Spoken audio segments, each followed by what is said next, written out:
my name is Nika Commodore. And I'm Chelsea Wynn. And this is the Ironic Pod. Where two complete strangers wound up purpose mates, business partners, and best friends in a matter of months. We like to have real-life conversations about our healing journeys and how we fell into alignment with our purpose. That was the first time. We only recorded that once, y'all. That was the first time. Hey. Say we in the 4th episode. Ooh, get it. You didn't want to get it? You weren't feeling it, thinking, but ooh. We brought it back with the bounce. The bounce. What's the word? Oh, what's the word? What's the word with you, bro? How are you? How are you feeling this week? I feel like this week has been 3 weeks long. It has, for sure. What is today? Wednesday. Every day has been a week in my mind. Yeah. And a week has been a month. Yeah. I'm tired. Tired of everything. Say everything. But what's the word? What's the word? You been listening to a song, podcast? I haven't listened to a song. Why you grinning like that? What song you been listening to?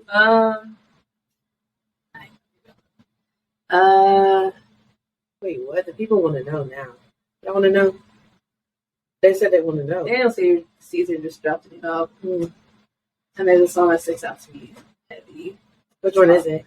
It's called Always. Oh, that's a good one. Yeah, it is a good one. So is, what's the other one I like? I knew it was Always. It's like Superpower or something. Oh, yeah. Yeah, that was a good one too. I've been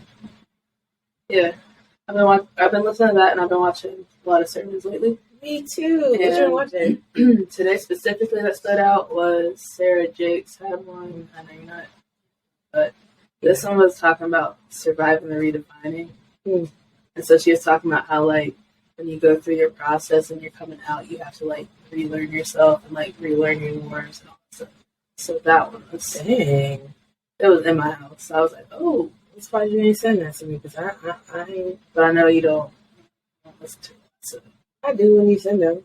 Do you? See, I didn't know that. I thought I'd just be sending links. I'm used to people, like, me sending links to people and then they just never. I do that on TikTok. Like, if you send me links on TikTok, I most likely don't open them unless you, like, really. You're a celebrity on it. We're going to do this every episode, ain't we? 50,000. About to be 100. Anyways, yeah, you be sending them, unless you put, like, if you say, like, oh, I'm really cackling at this or something, I'm going to definitely watch it, you know. But if you don't put nothing, then I feel like... But I think that's because I'm used to having friends that don't have the same type of humor as me. So it's like, I'm not about to laugh at that. This ain't that. This ain't that. You gonna love this. You gonna love it here. That's funny. What's you? What's the word with me? You know, I've been listening to sermons a lot, too. I felt like the past week, just mentally... Mentally, I've been struggling. I ain't gonna hold you. But yeah, I've been having PMJ on replay. I felt like I needed to go back to where I started. PMJ with the fade. PMJ with the fade? Hey. Yo, I rewatched the same, like, 2 episodes. It was Family Ties. Something about Family Ties. Don't quote me on the title, because I just be clicking on the videos. And then... He has a Courage to Commit series. Yeah. And so I've been playing some of those. But yeah, I felt like I needed to go back to where it all started for me. Actually, it's funny you say that, because that's one I went back to my start this week too. Really? Actually. With Mike Todd? Mike Todd? Mike Todd is the one that got me, like, to actually start listening to, like, my spirituality instead of kind of ignoring it in a sense. But he has it's the series that made him go viral, Relationship Goals. Oh, okay. And I remembered specifically in the beginning of this huge process that I'm coming out of. I watched that episode, and he was talking about, like, basically before God brings you to the person that he wants you to be with, you have to go through this process, right? Which I don't really okay, here we go. But he was talking about, like, you find your purpose first, you find your identity first, you get placed, and then he'll bring you. There might have been some more. Don't quote me on that. I didn't study it, but you know, like, but just reflecting on my life, like, I got the purpose. You know, I got the identity. I know who I am in God. that. So it's been interesting to go back to where I started Mhm. and seeing the growth between when I first watched it. Yeah. And now. It's been interesting. I'm so sorry. Society. Okay, question. So when you said you find your purpose first, you believe that? You It need happened to for find me. your purpose first, and then, so does that mean you have to Mhm. be walking in your purpose before you can find like that true love or that kingdom love or whatever you call it? So you're asking my opinion? Yeah. Okay. My opinion is obviously I believe that God can bring you to that person. However, I feel like a lot of people jump into relationships before knowing themselves, and their purpose is usually tied to their actual identity. So that Yeah. means that whoever's jumping into this relationship is my unhealed self. Yeah. Right? So you're not going to be in alignment Right. with where you're supposed to be with that partner. If Right. you believe that, you have a person in the world. You believe Because that? do I? She over here. It's a setup. No, I be really wanting to know. I mean, I think it's possible, yeah. But I can see like the argument when people be like, "Oh, well, there's multiple people," but that kind of gets confusing for me. I think with like growing up, I was always obsessed with like Disney movies and stuff. Really? I was obsessed, but it wasn't in the princess kind of mindset. I had a lot of friends that were like, "I want to be a princess. I want to be the prince." No, I want a partner. Ooh, Was the way that I was looking at Yeah. it from like jump. Wow. Because as I touched on last time, I've always wanted that security. Mm. So knowing if I have a partner, then someone has your back. Right. So that's what I was Sure. always craving. Oh. And so I believe your first initial question was, do I believe that you have to find your purpose? Mhm. I think people can be used to lead you to your purpose. So I don't think it's necessarily like a requirement, but I do think knowing yourself and knowing your purpose helps you to find alignment in relationships with anyone, obviously, because here we are. Yeah. Yeah. It's interesting. I don't think I ever really thought about that. Yeah. But I mean, I guess it makes sense because it's low key like a domino effect. Yeah. Like you start working on yourself, you start finding yourself, your purpose just comes along. But when you said it like that, I was like, wait, that kind of sounds like, so now I have to do all these things before I get into the relationship. You know what I'm saying? But yeah, I mean, it makes sense because it's really, it all goes together. Yeah. And like, if I look at my life in whole, that's how it felt. Yeah. I found my purpose first. Same. I found my identity. So Before what? this ain't even what we're talking about today. It's not. What are we talking about today? You beat me to it. All right, so listen, y'all don't have to understand this. Ooh. Yeah, I'll be nervous. What you about to say? What? Healing and dedicating your time and effort into it, that healing journey ain't for the weak. Absolutely not. It is not for the weak. You need to be prepared for anything that's going to come at you to try to discourage you from moving forward. Yeah. Period. And there really ain't even a way to prepare yourself. No. I couldn't have prepared myself for everything I've gone through the past year. It's like quicksand. It's like quicksand. You know how they say, like, the more you move, the faster you sink? Yes. It's like the more you start healing, the more you're like, dang, there's so much more I need to heal from. Ugh. Yes. I'm so tired. I'm tired. We were just talking about that because it's like you keep, when you start healing all these negative things or taking all these negative things out, it's like you find more and more and more and more and more. You keep getting deeper and deeper and deeper and deeper and deeper. And you're like, damn, I'm really traumatized. And then if you think about it, okay, let's listen to this illustration. Mm-hmm. Imagine you're swimming. Okay. Now, y'all know the little heavy weighted like mats you get on for x-rays? Like they put on you for x-rays? Yeah. Imagine you're swimming and then that's thrown onto you. Mm. So you're over here trying to stay afloat. Not the dog paddle. I'm trying to stay afloat. Mm. And all this stuff is piling on, but you have to stay positive to have hope to continue pushing forward. Exactly. So you're constantly in a tug of war with yourself. Yeah. And you're constantly dying to your old self, as dramatic as it sounds. Yes. And so you have to realize, like, you have to be like, okay, well, I know that I need to heal in this area. And when I start focusing on that, okay, well, I got to that point because all of this stuff is here. Yeah. Okay, well, how do I sit through it? Yeah. I'm tired. Yes. But it's very, very freeing at the same time. free. That's why it's the most bittersweet thing. You hear people talk about it all the time. Like your healing journey is like the hardest, the most bittersweet, exciting, exhilarating thing ever. Or at least for me, it has been. Yeah. And you'll never want to go back. Absolutely not. I will do my process of healing 1,000 times over for who I became. Yes. Oh my gosh, yes. For who I became and what I get to do, like put people on game, give me Yeah. a cheat code. I'll do it. I'll do it. But it ain't fun and it ain't for the weak. What do you feel like has been the hardest part for you so far? In your healing journey. In my healing journey? I feel like the easier ones, let's see. Emotionally, the easier ones are the ones that were more recent. Mm-hmm. So in my 20s, right? Mm-hmm. Where I would you're not supposed to hang with him, but you still hang. Yeah. The self-inflicted. Right. Emotionally, those are easier to handle. However, you have a routine by that age where your thought pattern is constantly still going back to, okay, well, I did it. Okay, I can't do that. I have to correct it. You're always correcting yourself. Mm-hmm. It's those inner child things that you have to fix. Childhood trauma. And you don't realize that it was trauma in the moment. Oh my gosh. You don't realize it was trauma in the moment. So when it starts surfacing, you're like, why am I feeling like this? Yeah. And you don't know the point of reference. Yeah. And then all of a sudden you get one glimpse of, this is triggering that.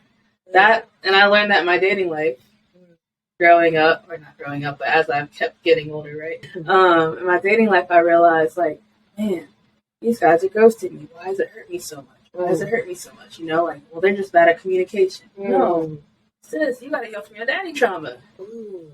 You know what I'm saying? So it's you have these patterns in your adulthood that you're used to. However, they're stemmed from that inner child still. Yeah. But if you're unaware of what your inner child dealt with because it seemed normal at the time. Yes. When it comes to surface, you don't know how to. What do I do? Well, and a lot of times you make that who you are. Or for me, I never realized any of my childhood trauma. I've always been one that sat here and said I've had the best childhood, and I definitely have. You know what I'm saying? Compared to what it could look like, every parent is not perfect. You can't get every lesson you need to get.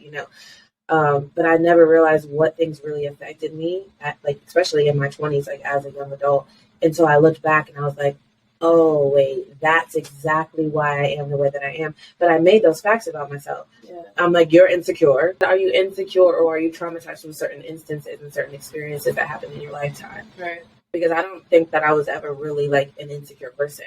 I looked back and was like, okay, why did you act that way in that situation? Why did you move that way? Why did you say those things? And when I started trying to figure out why I did certain things, I was like, oh, I didn't do that in that first relationship. I didn't even do that in that second relationship. It wasn't until that third one. That's learned behavior. And I had to decipher between what was really me and what was learned. And then it turns out a lot of that was from my childhood. Literally. Ugh. And I think if y'all are over here well, why do I want to start the journey? Man, the fact that I am the exact person that my inner child needed. And I get to do that for other people. Yeah. Because I did the work. Yeah. It's crazy. That's crazy. I can literally picture little me just I feel safe now. Yeah. Same. And that's a crazy feeling. Yeah. Feeling safe within yourself. By yourself. Oh my gosh. But we didn't get here overnight by any means. Absolutely not. Heck no. I was just a stranger to myself a year ago. Yeah. And when I say stranger to myself, I mean I was scared to be by myself because I didn't know how to treat me or handle me. Yeah. I was scared. That sounds bad. I was scared of me. Yeah. And yeah. But I had to learn to trust myself to be okay, you're safe in a room with you. Ooh. Safe in a room with you. You're safe in a room with you. I never felt safe. I never really felt safe in a room with anybody. I have a very hard time trusting people, especially men. I can trust women a little bit more because I feel like I ain't really scared of you, but there's something about men. I'm you got to really prove to me that you're not finna switch up because otherwise my head, like, I can't put nothing past you. See, that's where mine came from with my daddy issues. Because if my dad can choose not to be around, Yeah. then you can choose not to be around. Period. And that's terrifying. Heck yeah. And just, I don't know, bro. It ain't for the weak. It's not. It ain't for the weak.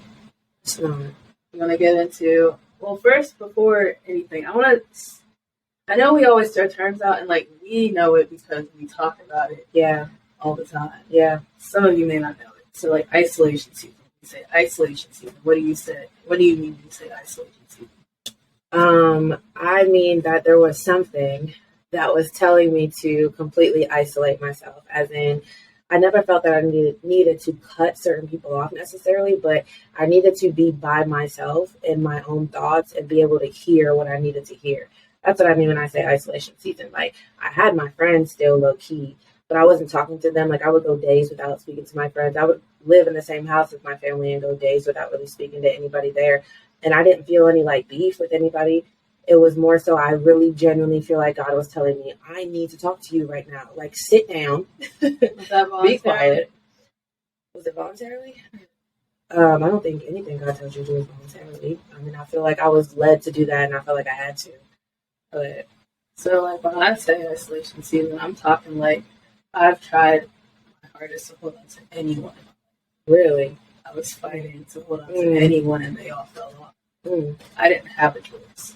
I was forced. like they chose to leave. You know, like, incidences will happen where you're like, oh, no, you show me your true colors. It was like all of them happened at the same time. That's funny.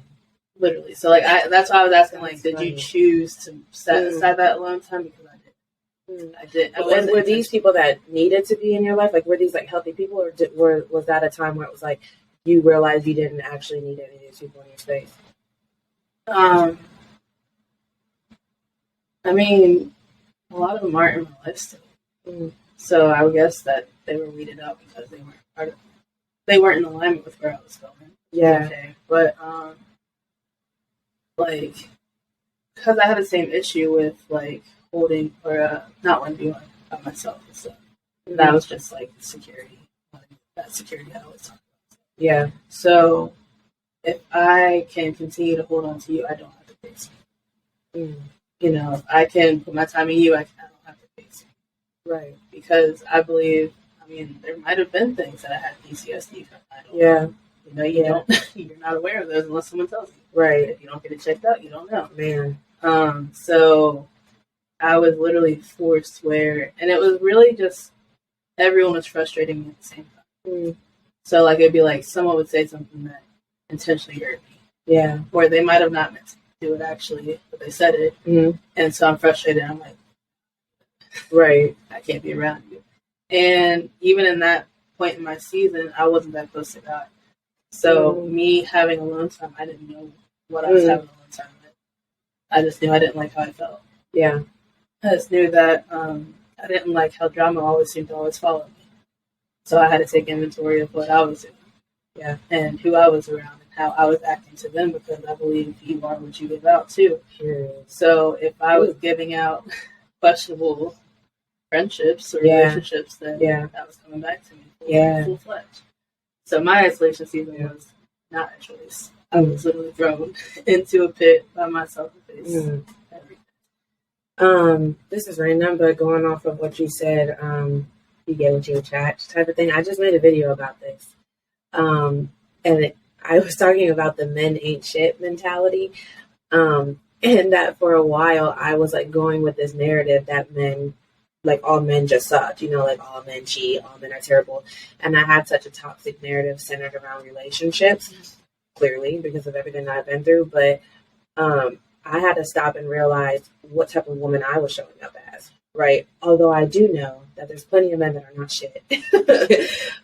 Like, who was I showing up as? What type of woman was I, you know, bringing to the table? Like, who were you? Right? And that's for relationships and friendships, but obviously my video was just about relationships, but even friendships too. Like, what type of friend were you being? Who were you showing up as in any type of, you know, situation? And then, of course, I had to cut friends off based off of that. But I had a lot of trauma bonded friends too. like we both went through really tough stuff, so now we just get each other on a different level, so we feel like we have to be best friends for the rest of our lives. Yeah, that was the opposite for me too. That's funny. Because like me and friends, it wasn't necessarily that anything happened, it was just that there was a separation. Mm. And ironically, which isn't at all, but right now they're all finding me on social media. Right?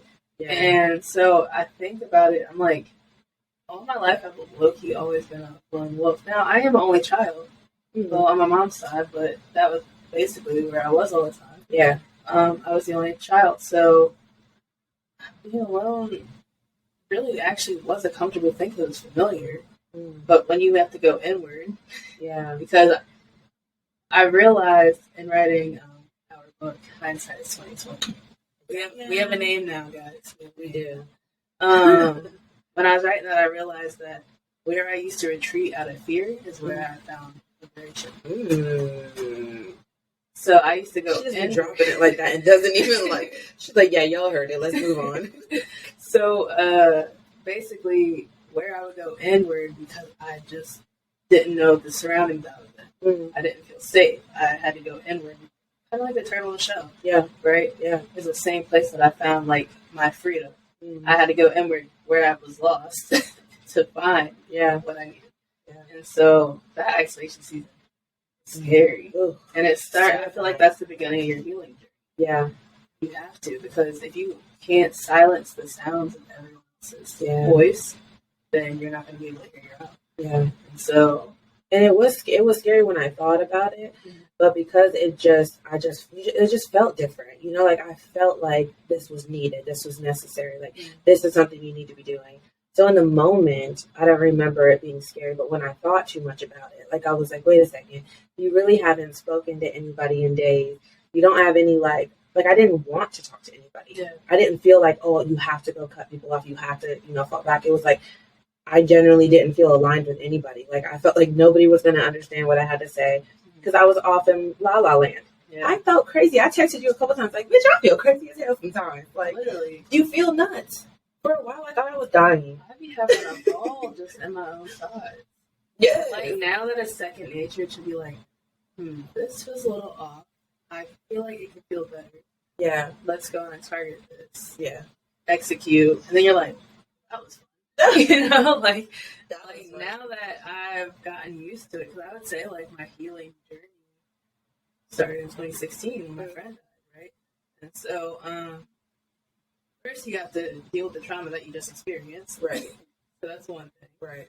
Then you have to deal with the second-hand traumas that were triggered. So, like, that was a big death in my life. So, losing my dad. Yeah. Okay, now that I handled those two mountains. Yeah. Right? Okay, but I was upset about my dad dying because I didn't really have a good relationship when he was alive. Right? All right, fast forward to, okay, he was a person.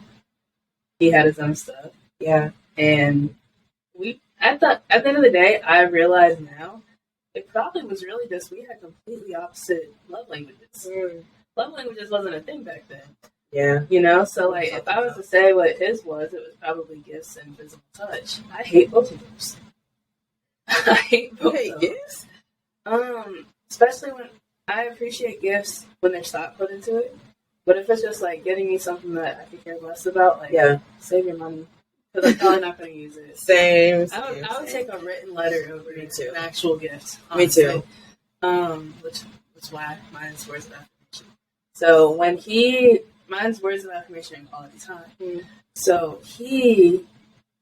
I see so many similarities between me and him now, and a healed place because he liked his alone time to hang in his room, and vibe out. Yeah. However, if I'm coming here because I'm supposed to be hanging out with you, right, and my love language is quality time and words of affirmation, but you're not speaking life in me, and you're closed off in your room, now that feels like neglect. For sure. So when I feel neglected, you go inward. For all the insecurities and everything all of that encompasses. So healing, like, and we always use the analogy of using puzzles, like finding puzzle pieces and stuff. It is like that, and it's so rewarding. It is. The fact that I can tell you, like, I love my dad 1,000 times more than I do him. Crazy. Yeah. Because I see so many similarities between us. Yeah. I feel him everywhere. I get signs like, oh, what's up? You know, every time I see 11/17, I think of him because that's his birthday. Yeah. Like, it's all these different things. Right. So we always focus so much on what hurt us and how it affected us, but we never make it to, and this is how I grew from it. Yeah. Most of us haven't grown from it. Because they're reliving it constantly. Yeah. Yeah. They don't know how You deserve to be freed, y'all. You deserve to be freed. You deserve to be freed from all the negative thoughts. You deserve to not relive whatever you're experiencing. Mm-hmm. You deserve that. It feels good on the other side to be able to know that my inner child is looking at me like, I did that shit. that's who I need. That's who I needed. Yeah. Yeah. That does not mean that I'm perfectly healed. That does not mean I'm not handling stuff right now. I still am, but now I have a different lens. Right. It's not from a hurt lens. Right. It's from a lens of, okay, well, now I understand myself a little bit. Right. Yeah. Nobody's going to know you more than you. That's true.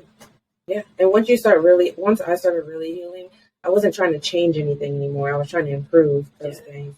That's what you said just made me think of. Like, I used to try to change everything about myself. Like, oh, you suck at this, or this, you're not good at this. Like, change this. Like, and nowadays, I feel like I'm just trying to get better. You know what I'm saying? I'm trying to gain knowledge. I'm trying to learn stuff. I'm trying to, like, do anything that I can to improve me, my entire well-being. Not change anything. Right. You're not trying to change yourself. You're trying to make the best moves with the cards you got. And the process literally gives you the tools you need. Yeah. You start collecting tools. Like, oh, well, if I know I'm feeling off like this and I want to be like that, well, I know that this worked for me last time. So let's go ahead and try that. If it doesn't work, okay, well, what do I need? Yep. You're so in tune with yourself by that point. And we talked about that too. Remember, I just texted you about that because I was like, I feel like now in this very moment, I don't even know what I need right this second. You know, this was like the other day. I don't remember. That was today. That was today? That was not today. That was this morning. That was today? That was this morning. Because you were talking about how, because I asked you, what do you think God's trying to, like, broaden your spectrum on how you can pivot, stuff like that. Jeez. Yeah, but that had me thinking today when we were talking about that. I heard in my head, like, you need to be able to adapt. Like, you need to always be learning yourself. And the emotional part, I feel like now for me is I be feeling like I be triggered, as in, like, am I emotionally unstable? Like, what's going on with me? Am I spiraling? You know, because I grow so much every single day. Every day. Like, I'm a new version of myself every day. I'm constantly healing, constantly improving. And it's exhausting, but it's like I have to keep adapting every day. Like, what worked for you last week might not work for you today. Like, I always have to keep checking in with myself so much more now than I used to. But we have the tools. But we have the tools for sure. Like, we even have, like, the blueprint. Even if, like, a specific tool doesn't fit. Yeah. We have the blueprint to be like, okay, well, I don't know. If you are on a spiritual tip, go to the divine. Right? Yeah. If you're not on a spiritual tip, what feels good? Right. What do I need to do to feel good? Yeah. Healthily. Yeah. Healthily. Yeah. And feel good, not just cope with it and be like oh, joy. It's fine. Yes. Because I used to sleep. Well, I think a lot of people go to sleep because it numbs the pain. You don't have to think about it for a second. Yeah. But when you look back and realize, wait, when I woke up, I never felt better. You know what I'm saying? That's why I don't sleep no more. But I could have, and I could have chosen to sleep today and been like, you know what, I'm about to get back in this bed and have this quiet time. And I did lay down. And then I was like, I'm not going to feel any better when I get up. Like, do something productive to where you're going to feel even just the slightest bit better. You know, like, figure it out. Right. But I even tell you all the time, I'm like, I'm about to cry it out real quick. I'm going to get right back with you. Right. I'll be right back. And, again, not to plug it because we're plugging it, but in the book, I do talk about the check-ins that I used to do. Yeah. Because that was before I was spiritual at all. Yeah. So I'd be like, I don't feel right. Yep. Something feels off. Yep. What do I feel? What might be the cause? What do I want to feel? Mm-hmm. And how do I get there? Period. That's literally all it is. That's put on the the paper. When you write it down, it's over after that. Because when it's in your head, you can easily have other intruding thoughts come to quiet that sound. Yeah. It really is about, and that's what it's really about, putting on a paper or your phone, somewhere that you can like see it. Yeah.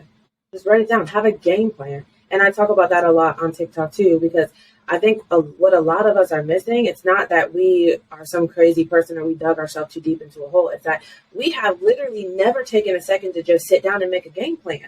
You know what I'm saying? Like, I didn't. I never sat down and was like, I mean, you got the 5-year goals and all these other things, but how are you getting there? You know what I'm saying? Where do you want to be even just a couple months from now, even a year from now? But how are you getting there? Like, what is the game plan? You don't have a list. You got some ideas in your head, but an idea is not a plan. Right. See, and that's an interesting perspective from what you just said, because earlier today I was actually talking to someone about how I didn't realize that I was always going by my intuition or like peace, right? Mm-hmm. But I've never had a written out plan of what I want to do in my life. I never had a career in mind. No. I never had a written plan anywhere. Yeah. All my friends always had a written out plan, like, oh, I want to be a doctor, oh, I want to be a lawyer, oh, I want to do this. I just want to survive. Ooh. You know, I was so unhappy as a Like, child. your childhood. My childhood. And it went into my adulthood, because if you don't know that you are broken in areas, you don't know to fix it. Yeah. I didn't start fixing myself until I was about 24 or 25. Mm. You know, that's pretty mature age. Yeah. To just be Right. realizing that something ain't right. Yeah. Yeah. So, like, up until that point, like, I just was, like, thinking, like, oh, you're unmotivated. Oh, you don't have vision for your life. Oh, you're a waste of life. Right? Yeah. I talked about that in the book, too. Uh-huh. I really legitimately thought I was a waste of life because I didn't have a plan. Meanwhile, everyone that had a plan written out did not stick to it. Mm. That's why I always Yeah. prioritize, how do you feel? Yeah. Because if you could say, I feel off or I feel good, you know the direction you're walking. Yes. It's Explain as that. simple as that. Explain what you mean by that. You know What that I mean by that. walking in. We always use the cartoons, right? You got the angel and the little devil thing, right? And we're just talking cartoons, we're not talking future. Mm-hmm. But you always gonna have the thing that's talking to you, giving you life, Mm-hmm. and telling you, keep walking. You're gonna have the thing that's over here telling you, oh, you're no good, you're never gonna do this, you're never gonna do this, you're never gonna, never. Yeah. Right? Yeah. And so I literally had a narrative in my head that I was worthless because I didn't have a plan that no one stuck to in high school. Yeah. Yeah. What kind of sense is that? I mean, that's what society teaches us. You got to make a plan, and you got to stick to it. But then those people that don't stick to it fall 10 times harder than me never having a plan. Yeah. If you go by your intuition, your peace, whatever makes you feel good in a healthy, alive way, follow it. Whatever makes you feel good. That's what she said. That's what you said, right? You feel good. Not your mammy, not your pappy, not anybody else. Whatever makes you feel good in a healthy way. Yeah. I'm not talking about drugs, drinking, all that stuff, Mm. finding external fixes, whatever. I'm talking healthily, moving you progressively. Keep doing it until it starts making sense. You don't have to know it right away. Right. It's literally like you're in a dark room, you have a flashlight, and you can only follow the lights that's in front of you. Yeah. That's the only light you can follow. Yeah. What makes you feel good? Yeah.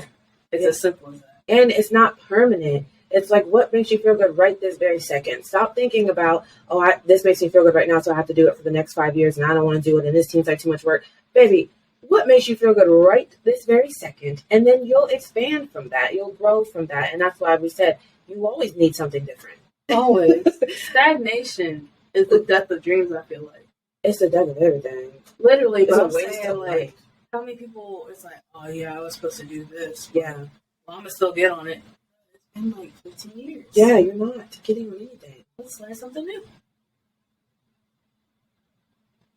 new. There's so much we could unpack with that, honestly. Just being stagnant and being okay being like that. It's such a toxic mentality, and I realize so many people in my life are stagnant. So many. And they're okay with it. Perfectly okay. Don't see anything wrong. They pat me on my back and say good job on my part, but they don't see it for themselves. Yeah.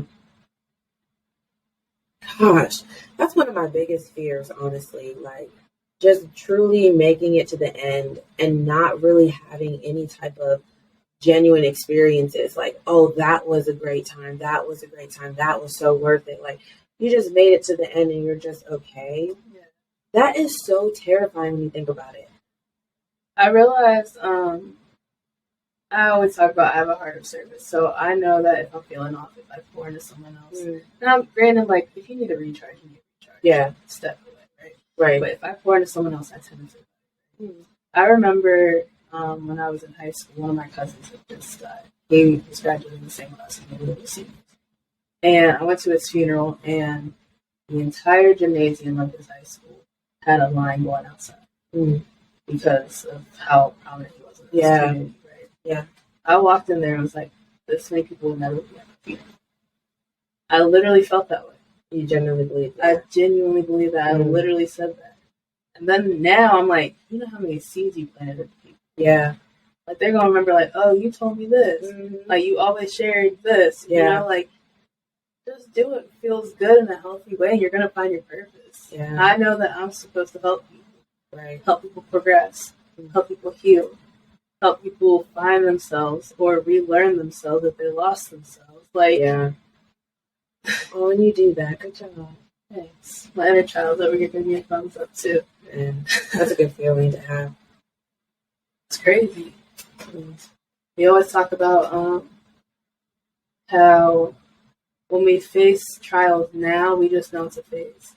Yes. It doesn't feel as end of the world. It doesn't feel permanent. Because you've seen how strong you are. That's why in the book I also mentioned take inventory of what you've been through. Yeah. Find the strength that you've gained out of it, regardless of what it is.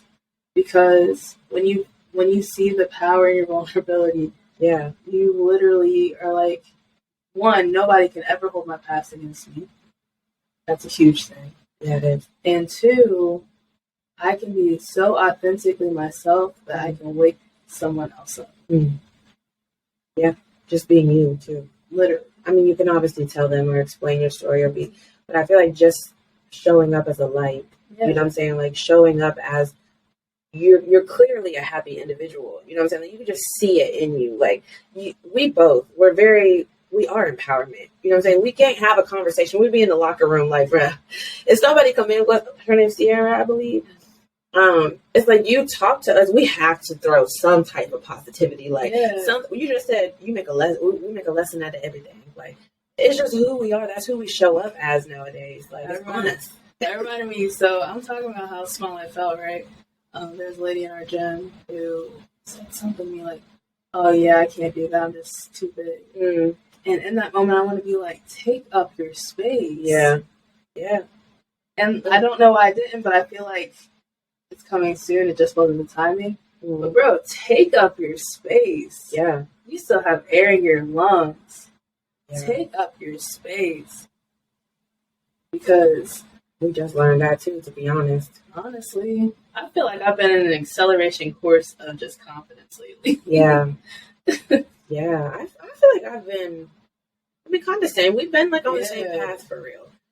But yeah, that was a hard lesson to learn, to even know that you're worthy of being, we both were at a point where it was like rock bottom for us. Like, I didn't feel worthy of even being here, let alone taking up space. Like, I always wanted to just kind of go hide. That's why I was always in the house, in the dark, just not wanting anybody to bother me. Like, I would reach out to help people, but I'd never liked when people checked on me. I'd be like, oh, I'm cool. Right. Like, I'm all right.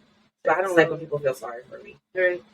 It reminded me, what you just said just reminded me of how I got here, right? Because in my adulthood, I like self-development, so I read a lot of books and kind of get game from books and stuff, podcasts and everything. But growing up, I didn't. So I read this book probably in 2020 when we were on lockdown called The Atomic Habits. No, but I've had so many TikTok comments recommending that book, so I guess I gotta get it. Yeah. So many. So one of his principles was, in order to become the person you're trying to become, you practice by imagining that you're that person. What does this person do? If I wanted to be this person, what would they do? If I want to be fit, what would I do? I would go to the gym. I would be consistent. I would take inventory of what I'm eating, stuff like that, right?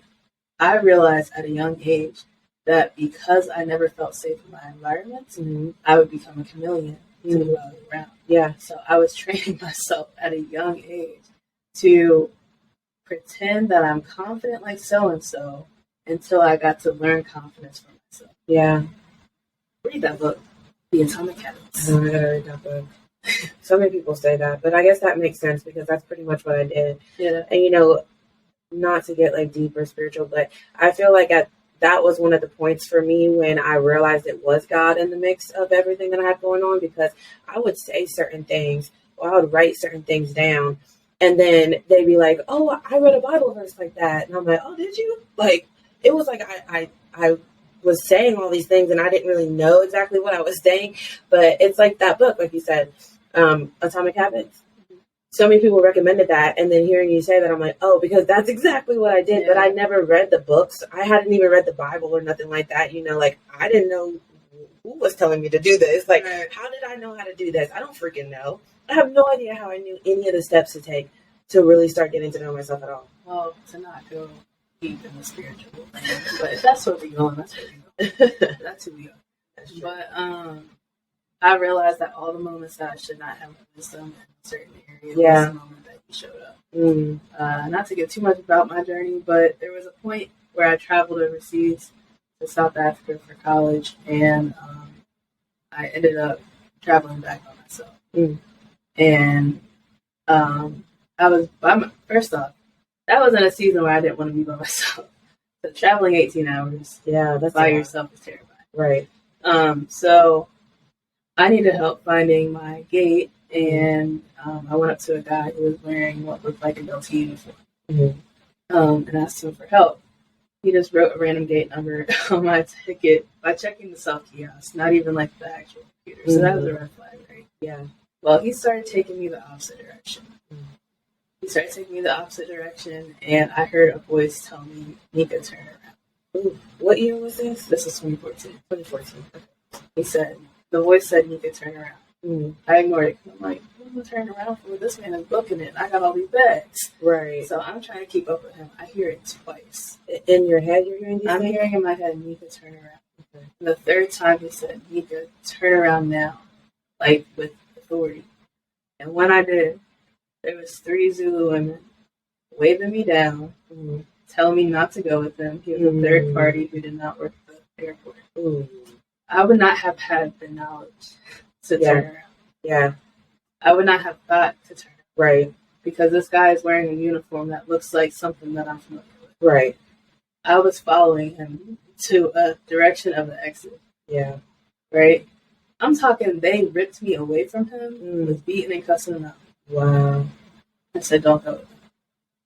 I would not have that wisdom. Yeah. You get that can't say wisdom. it's anything other than God. What's another explanation for that? But what was it? I was by myself. Right. I was in a moment of isolation. Yeah. Where I heard something I would not have had wisdom. You find wisdom, healing, and everything you need. Every cheat code, every solution to your problem in stillness. Yeah. Literally. You don't even have to put a name on it. We just talked about that today. Remember? I think it was today. When I was like, man, every time I'm struggling, I'd be like, okay, let me go sit for a minute and just be still. Just be, right? And I'm like, dang, I don't know how I never talked to God before. Like, how did I have no type of, like, spiritual life? I mean, it's obvious I didn't because my life was a hot mess. But, yeah, I feel like now it's like we sit down and we're just like, just shh. You know what I'm saying? Like, just be for a second. And he'd be like, okay, do this, do this, do this. And I'm like, okay, hold on. Let me write it down. Like, I ain't even gonna hold you. Me and God so tight. He can tell me to take a nap. No, for real. And I'll take a nap, and I'll wake up with every answer that I needed. Yeah. Actually, the name of this, the idea of this concept came to me in a nap, or this episode came to me in a nap. Yeah, and you know what's really crazy about that to me? My life has always been like that. I've always had like we always say, we call it something. My whole life, I remember saying like something made me feel like something told me to do this, even as small of things as naps, or like something told me not to go here, or something told me not to. So God been leading you, but the whole time you just didn't know how to label it as that. Man, you guys, Chelsea, I always refer to us as God's little Sims. Little Sims, little Sims, because some days I do have times where I'm like, oh, I'm just tired. Yeah, like I'll be buckling up. Like, we be keeping our rooms messy sometimes. Like we little Sims. And when I made it just as simple as that, I started to understand it more. he wasn't ever picking me up and putting me in a place. He was always directing me. So Sure. You were always moving the cursor to tell them where to move. Yeah. Right? Yeah. You could always go back. Mm-hmm. But he knew where you were going. That's right. That's funny because we were just talking about that today. Sims faux life. I didn't play The Sims since I was like, I didn't even know people still played that. Oh, Autumn. For real? Audie play it. Audie be in her bed. No, that's why I'm scared to play it because I'm scared I'm going to get addicted like everybody else. I don't need that problem. I know. I was like, well, I'm not watching any sermons or podcasts right now. I need to turn this off. I really haven't been doing good with sermons. But I always know when I haven't. Like, I be almost checking myself because I be, like, lacking faith in certain areas. Like, just like, okay, I have so much faith and a vision for something so clearly. And then it's like somewhere down the line, I start losing that. Or I'm like, maybe. Yeah. You never know. You know what I'm saying? And then I can almost always pinpoint I stopped watching sermons or I stopped having alone time or I stopped, maybe even if it's just like, oh, I got really busy this week and life took over. I mean, that's what is wrong with all of us. Life took over for too many years. So what's your healing journey look like? What kind of things did you face in your healing? Childhood trauma, daddy issues, relationship issues. I learned a lot about myself. Like I learned that I'm scared of abandonment or fear of abandonment. I'm very terrified of people leaving all the time. Even with you, I was scared of that. That was like one of the first things you told me. Yeah, because I had just realized that. That's why my number wasn't saved, y'all. Yeah, her number wasn't saved. And I did laugh about that, but I did think deeply about that too, because I was like, I'm not doing it to like be funny or like be a BI, It was like, I had to really sit down and be like, well, why are you doing that? Because we talked all day, we talked all the time, and I still did not save your number. But I get really scared to say people's numbers because I'm very much used to people switching up. Yeah. And that makes me sad. And that's why I would show up as like a half-assed version of myself in a lot of situations and a lot of friendships because I felt like it would hurt less when they leave. Like not if they leave, when they leave. And so now even nowadays, the more I heal and more I continue to evolve, I'm pouring more into my friendships and more into my relationships. Like I'm showing up as my authentic self. And every now and then I do stop for a second and I'm like, wait, I'm really actually terrified of this because how hurt am I really going to be if these people do switch up and I was my authentic self? Like I'm showing up as this is it. You know what I'm saying? Like I ain't got nothing else to offer but this. And that makes me nervous, especially, in friendship too, but even like in a relationship if I loved the wrong person so deeply and I got so traumatized, like my world was like over after that relationship ended. How deeply am I going to love the right person? You know what I'm saying? And how scared and how hurtful am I going to end up if that relationship doesn't work out? Like that's a real fear. Yeah. Ugh. I can kind of see you growing in that area already though, especially with friendships on my end anyway. Yeah. Because like from jumping now that I'm moving. Yeah. But like that's never been a concern because you already know if we locked in, ain't no switching up. I always got to say, But so I realized because we're getting closer to that deadline. Yeah. But our friendship is on such a strong foundation because we met as healed people. Mm-hmm. I feel like you haven't been showing that as an insecurity. Yeah. Especially as of recently. Right. Obviously when we first met, but first off, sis, if I only knew you for 3 days, why are you telling me that you scared that I'm leaving? I did not say it like that. I wasn't talking about you specifically. I was talking about you in general. Like I'd be scared of leaving. I'm talking about when we were first talking, like, you were open enough to tell me, like, yeah, I have an issue with people leaving. Yeah. Well, because that's something that I haven't really been working on at the time. And that's why I said we were talking about friendship and stuff today, our friendship specifically. And I said, I really feel like I was being prepared for this, like everything in life. But we were just speaking on our friendship. And I'm like, I really can pinpoint certain things that I genuinely feel like I was being prepared for before that. So it's like when we first met, I was already in a season where I had worked through those things. You know what I'm saying? Like I was healing from those things already. And of course I still had like a little, okay, save her freaking number. But besides, like I wouldn't even talk to Give people me a before. picture. Yeah, I Let wouldn't me even get an emoji. I wouldn't even talk to people before. So that really was growth for me. Like the fact I even spoke to you or even responded back, like nothing about you personally, but I was just not in that space. That was like I didn't care to talk to nobody. Plus, I look like a fan. And the comments. I don't think you commented on a video that even had many comments. I don't know. He wasn't a fan. I didn't think he was a fan. He just said we go to the same gym, and I was like, oh, a real person. Hi. You're not a sim. You're not. You're not. Oh. And you ain't left me alone since then. Shit. Guys, I'm just gonna put this on record. The script that I wrote for our introduction No. says it became close friends. She emphasizes best friends. No, Sorry, I that don't. was loud. No, I don't. Run the tape. I just knew what it was finna be. God told me that. You want me to ignore God? You want me to tell God he wrong? The funny thing is, you know dang well someone actually said that, or I had to say that to someone. I know. That's why I said it. You want me to tell God he wrong? So you don't want me to listen to guys? You say that. You say that. Okay. And that do be a good little line there. Hey, you my best friend. I thought you were talking about me. I was like, He was obsessed. She ain't even gonna. I'm not obsessed with you. You get on my nerves. Yeah, I'm just kidding. I don't think there was a time yet where you really got on my nerves. I do. I don't know. No, when I got on your nerves. When? It was probably made up because I I don't know. took you on your birthday. Plans. She took me. This is how you know she considers me her best friend. She planned a whole little birthday. She planned a whole little birthday day. She was like, "I'm gonna pick you up at 3."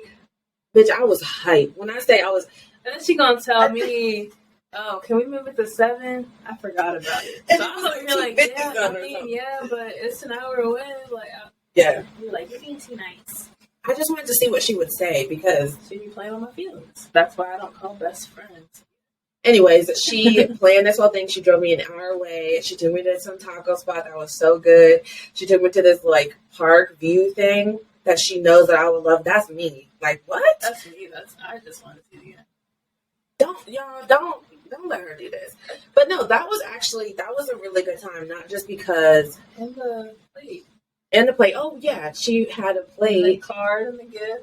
You gonna tell it? You better deliver. She had a gift, and inside the gift bag was a plate that said like, "What are you chucking deuces to in your for your 20s or something like? What are you leaving in your 20s, basically?" And she had all these cute little permanent markers, and we wrote down all the things that we're leaving in our 20s because we're both turning 30. And On the back side, it said, "What are you taking into your 30s?" yeah, so we spent a little while writing that down. We were playing the Then we got to smash it. what album was we playing? We were listening to No. the Thanos music. It was Daniel Caesar, yeah. And yeah, then we smashed it. Yeah, that was nice. I was like, "Oh, thank you so much." That was so sweet. But no, stuff like that means a lot, I feel like, because I appreciate when a person tries to learn me and gets to know me. You know what I'm saying? Like, I can't tell you how many times I've been in full-blown relationships and they planning something. I don't even like this. Like, why are you planning this for me?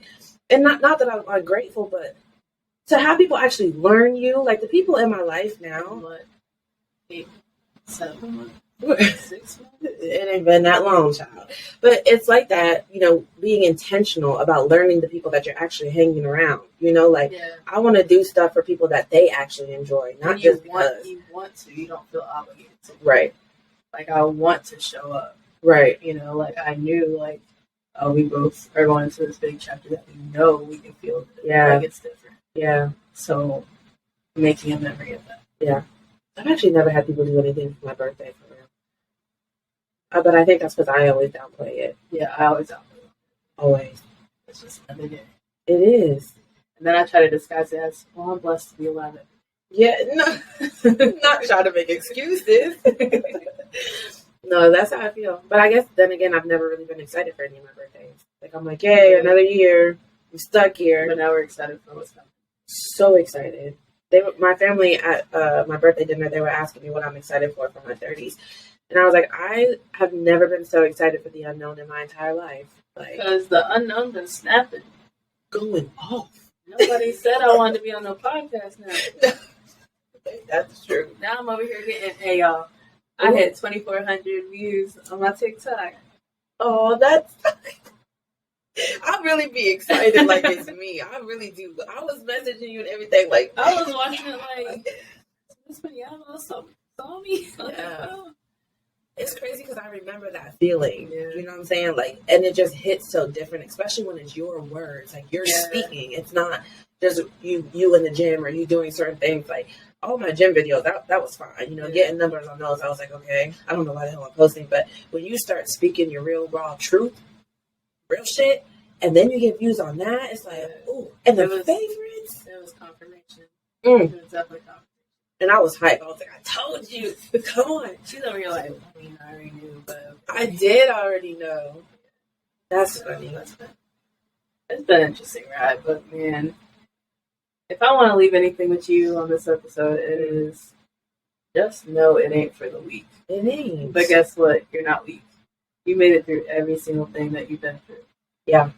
Whether or not you came out with some scars, bruises, you made it through every single thing that you've been through. Yeah. Don't let that go in vain. Please acknowledge what you gained from those experiences, even if it was just being brave enough to wake up and do it again the next day. Yeah. You know, like, Yeah. that's what, it's not for the weak. Yeah. And neither is living miserable. You know, like, it's hard either way. That's what even kept me in my healing journey to begin with, like really thinking about the reality of that. I was so much more miserable, or I had so much more of a hard time living a miserable life than I do now. Like, it's tiring, it's hard, but it ain't the same type of hard. Right. It's like, in that mentality, a pebble could hit you and it would be life altering. Yeah, literally. A boulder can hit me right now. Yeah. It'll hurt. It'll hurt. Yeah. I'm gonna have some thug tears out. Yep. Just kidding, because we're embracing our vulnerability. Mm. So I will have my lash off moments. Yeah. But best believe I'll become harder. Yeah. And I noticed that anytime that I know that there's discouragement and I acknowledge it, and after I feel it, I acknowledge it, and I'm like, okay, now I'm mad. I'm mad that you had me down for that long, so let me go harder. Same. Like, being able to self-advocate and be your biggest hype man is the biggest flex. Yeah, but that goes back to saying what you said earlier, when we know now that it's not permanent. It's whether it's a test or a lesson or just something we have to hurry up and make it through and pivot through. That's what it feels like for me now. Like, every time I feel like I'm being attacked or whatever you label it as, when I'm struggling, when I'm spiraling, when I'm going through something, it doesn't feel like, oh my gosh, my life is over, or this is how life is going to be. And that's why I feel like I get more motivated when I'm out of it, because I'm like, oh, you made it. Like, come on, like, let's go. You know, you didn't take me down, or I didn't let myself down again, or all these things. Whereas before, it felt like that was my life. It's like the funk made you feel like you were depressed, right? Yeah. Whereas now, a funk can be like, okay, these were some off days. Yeah. I wasn't feeling 100%. Mm-hmm. But tomorrow's a new day. Yeah. And I can always take inventory and see why. There's never been a time when I sat down and was like, why, like, what have you been doing differently? Even as far as, have you been slacking on your routine? Yes, exactly. That's what I'm saying. The daily things, like, what part of your routine have you been slacking on? And I'm telling you, 100% of the time, I can look back and be like, oh, I haven't been drinking water. I've been eating unhealthy. My room is a hot mess. Like, I've been slacking on little things that are really not little. Yeah. They're really not little. Yeah. They're vital. Yeah. I feel good about this episode. Oh, we had a question.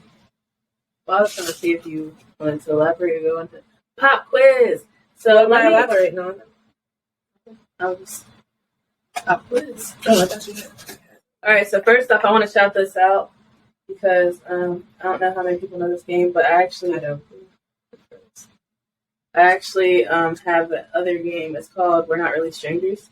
And it's basically to kind of break the ice between you and whoever you're with, honestly. Just kind of dig deep. But they have different packs. So they have like one for couples. They have self-reflection packs, everything like that. So these are self-reflection packs. And so for our pop quiz, we're drawing a card and asking each other. Asking each other. I picked one. Can I go first? Oh yeah, Okay. This is for you, right? Okay. for us. I want to thank myself for blank. I want to thank myself for being brave enough to keep walking. I want to thank myself for being brave enough to keep walking. Like not giving up on myself. I've had plenty of times. I mean, I was transparent in episode 2. I Yeah. had moments where I was ready to end it. Yeah. You know? Mm-hmm. And the fact that on the other side of that, I'm helping other people find their freedom. Yeah. That's like the biggest flex to me. It is. I don't care about a title. I don't care about pay. I mean, the bag is nice. I'll accept the bag. But at the same time, it's not what's driving me. Yeah. I want to be like the cousin that I thought I would never have a funeral that fills a room. I want to be able to fill a building, you know, like, or, you know, like, I think of like people like, I always talk about Nipsey Hussle, but he really had that kind of influence on everyone. When he died, the whole city of Los Angeles filled the Staples Center. Yeah. And outside. And on his street where his store is. You know, like his impact is global. Yeah. I want impact. I want influence in the way of giving somebody a life that they're not. Yeah. So that's what I'm grateful for. That didn't stop. Yeah. I love that. Well, that's what you're doing, so you'll be there in no time. My answer would really be the same. Like, I'm thankful that I didn't give up all the times that I wanted to, and not even just talking about rock bottom, because that's obviously a huge thing too, but even during my healing journey, there's so many mornings where I'm like, I don't want to do this, or so many times I felt so far off from the vision, you know. And that's a hard part for me, like seeing a vision so clearly of what my life is going to look like, and then seeing where I am right now. Oftentimes I can get that negative, you know, dialogue in my head, and I'm like, baby, I get what you're saying, but you sound a little crazy because you're so far off. And so hearing that voice so loudly in my head so often, and still having the strength to be like, That's not even just your voice. Yeah. You have people in your real life. Oh, not you, but like I've experienced people tarnish the vision that I have the vulnerability to share with. Yeah. Now I don't want to open up with you. Right. You know? Right. But that's not going to stop me. Yeah. I've seen too many pros to end it. Yeah. I've seen too many beneficial things where everything's in alignment. There's moments I cannot make up. Yeah. I've been living, we always talk about, it feels like we're living a dream. Right. There are moments where I'm like, yo, I can't make this up. Like, people always say, Nika, your life sounds like a movie. It is. And it does. Yeah. I'm still amazed that I survived it. You know? So true.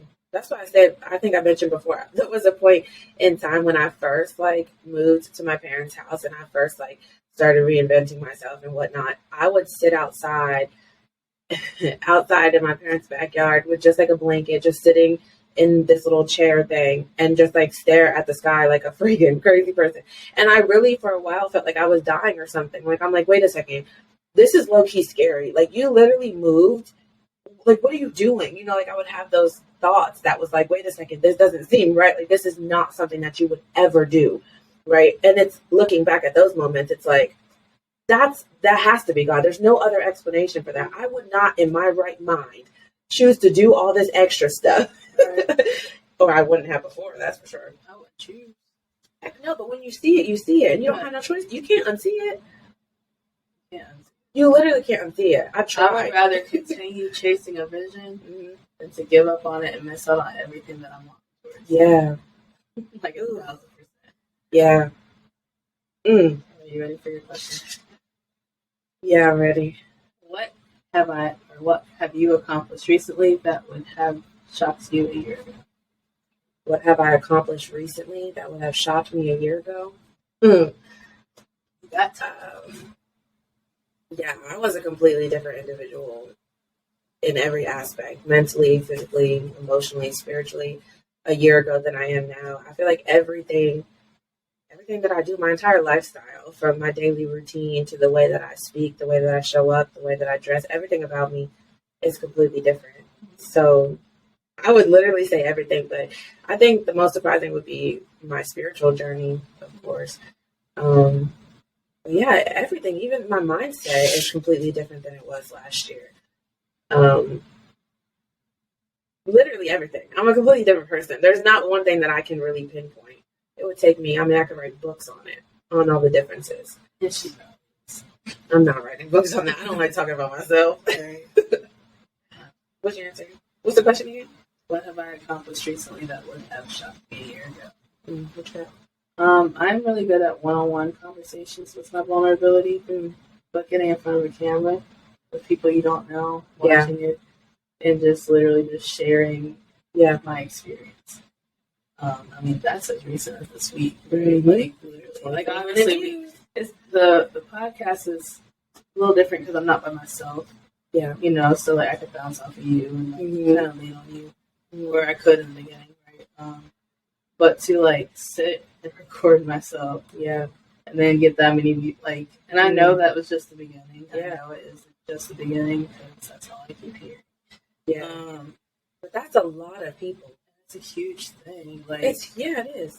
To go from a season where I don't want to be vulnerable because you make me feel bad for how I feel. Right? You gaslight. To move to a season of I want to be vulnerable because I want to empower you to know that your vulnerability matters too. Yeah. It's like two ends of the spectrum. Right. So a year ago, I would not. You would have never. I would not be. No. Absolutely not. Jeez. Yeah, me neither. I mean, maybe, because I didn't really give a shit what people thought, but I was just kind of like, whatever. I'm going to say what I want to say. But I wouldn't have done it as gracefully as I... Gracefully? Yeah. I wouldn't have done it as gracefully as I feel like I have. Like, just coming on the mic and being like, I'm just going to authentically show up as myself. Yeah. Those that love me, and those that hate me. But I definitely wouldn't have done that. I think I appreciate your leadership in that aspect because we always talk about like where one of us is weaker, the other one's stronger. Because I see your lead, I'm like empowered to do it myself. So that's been it's just different when you have like people that actually not only see your vision, see your potential, but already know like where you're going. Right. That's completely different than trying to have to convince people. Yeah. And I've been like I always say these last 4 years was a very impactful season of my life, especially with my spiritual growth. And I went going from a season of like where I had to try to convince people to see, when they weren't meant to. Right. They're meant to see the after. Yeah. Right. Yeah. I'm not waiting. I'm not waiting. Yeah. So it's just I don't know. It's just life is fun. Life is freaking ironic. What advice would you give to somebody that's just starting out on their healing journey, or just starting to even figure out life? Expect the hard times. I feel like when you call it for what it is, this doesn't feel good. Yeah. It loses its power. It loses its scariness. Yeah. And the more you do it, you're like, oh. But I feel like that's how I built my resistance up. Yeah. It was just literally like, oof, this didn't feel good. Yeah. That shit hurt. Oh, I'm so alive. Yeah. You know? Like, expect the hard times, but know that the good times is 10 times better than you ever. Oh, yeah. We haven't even seen half the things we've done. Not even close. But we're we've seen it start. We've seen it happen. Yeah. Like, can't even deny it. Right. It was like kind of scary. My advice would be take baby steps. Yeah. And I think that's what held me back for a long time because I knew eventually that I needed to change something. I knew that something was not right in my life and I wasn't supposed to be living like that. But the bigger picture to me seemed so far away. Yeah. And it was overwhelming. And people would say, go to therapy. Therapy to me sounded overwhelming as hell. Like, you want me to unpack my trauma? Like, why do they say it like that? That sounds terrifying, But when you look at it and it's like everything is a process, you have to just trust the process. Take one step at a time. And I talk about that a lot, like daily things. You know what I'm saying? What can you do in your daily life? Baby stuff. How much water are you drinking? you ain't drink no water. You live on iced coffee. You know what I'm saying? Like, be for real. Like, little stuff like that. It doesn't have to be this, like, reinventing process. It will slowly, naturally happen when you show up for yourself little by little, daily, one day at a time. So that'd be my advice on starting. Actually, second. Have grace for yourself. Because first off, a lot of the traumas you took on, this is separate from like isolated incidences that might have been traumas. Yeah. But a lot of it is probably generational. Your previous generations, learned it. It was learned behavior, and they taught it. Yeah. Right. So have grace for something that no one has done yet. Yeah. That was something that I really had to understand. Have grace for myself. Know that it's not going to change instantly. Yeah. That has been very scary for me. I'm in that process currently. Well, you know that, but they don't know that.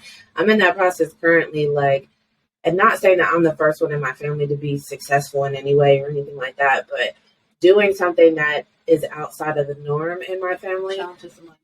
Yeah, and I've never felt like, I was just opening up and telling my mom this the other day, like, I've never felt as much of an outcast as I do right now. And that's in every situation. Like, I don't feel, just sitting at the dinner table with my entire family, I feel like an outcast. Like, I don't feel aligned with anybody. And that's not to downplay anything they're doing, but everybody in my family is so okay, not really genuinely being okay. Like, we're sitting at the table and there's so many secrets.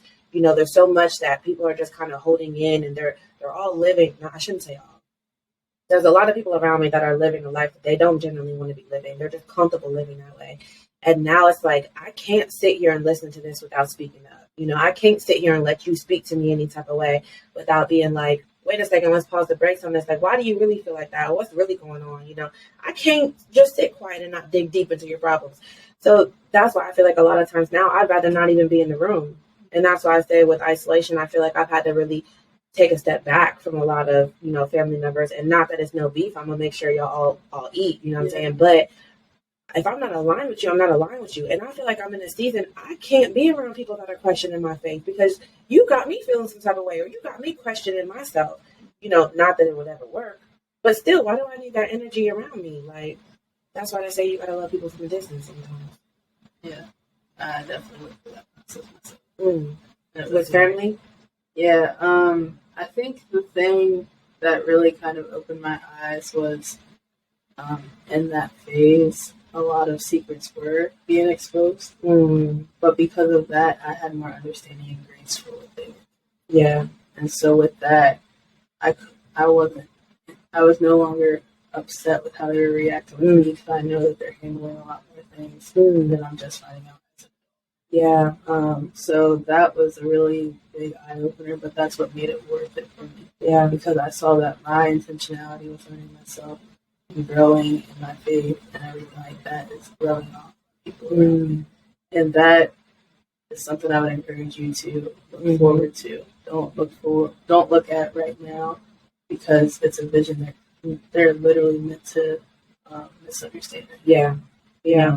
But to realize that there's something coming out of this, whether it is like they have to see everything coming to fruition that is on your way to you.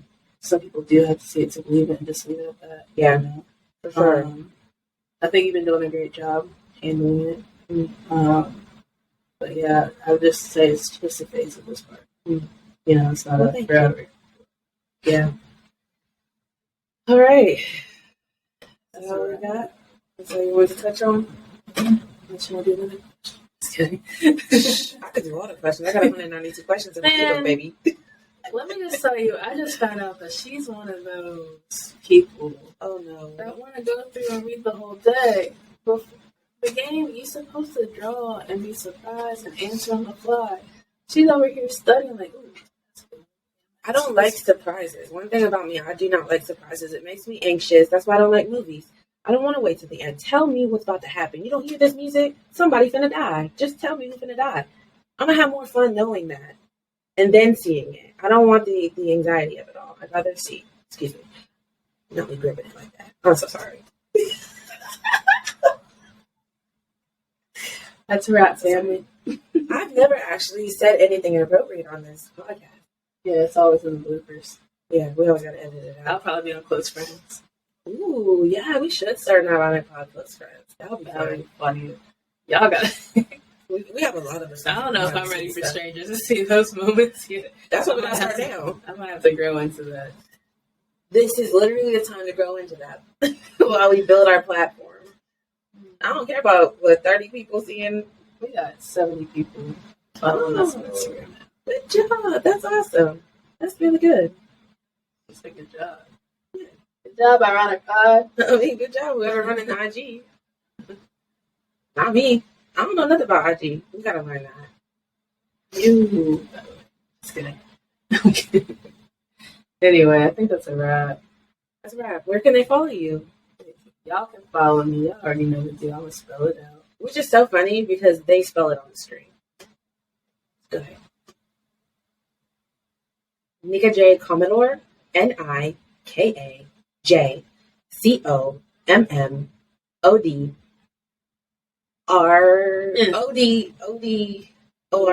Yep. Nika J. Commodore. Where? You can follow me there on TikTok and Instagram.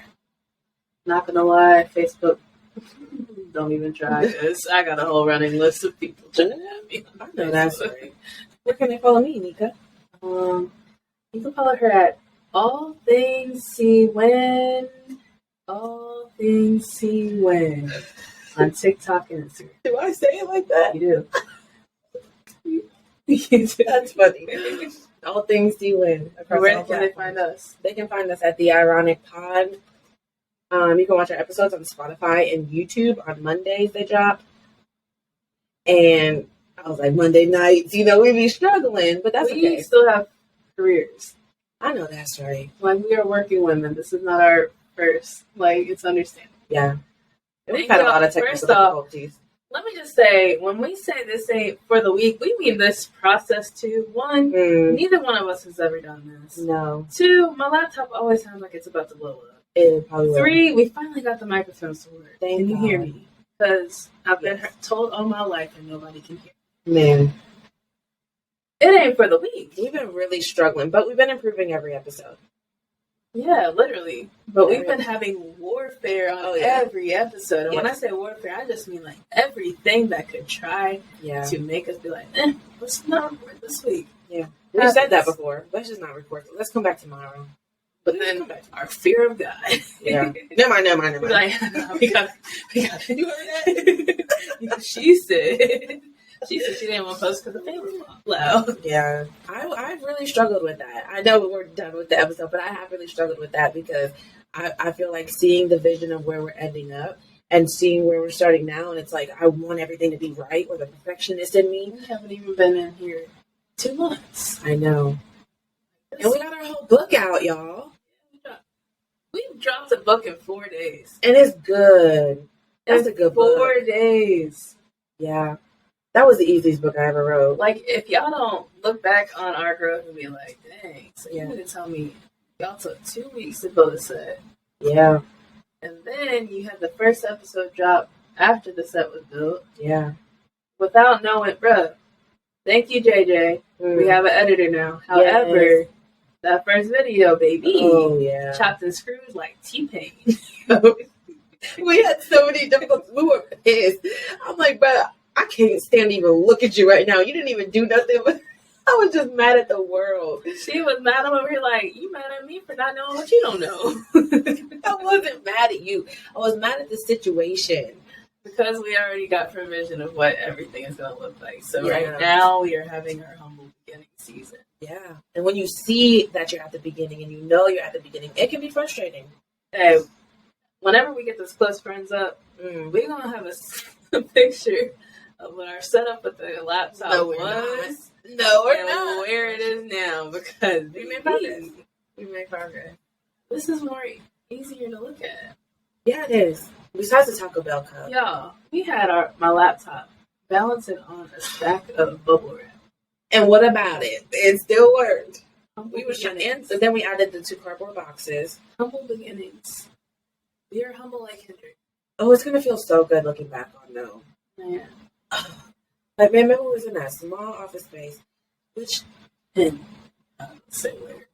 We ain't gonna go. where? Where? Oh, yeah. Nah, there's millions of people gonna see this. We about to be #1 podcast.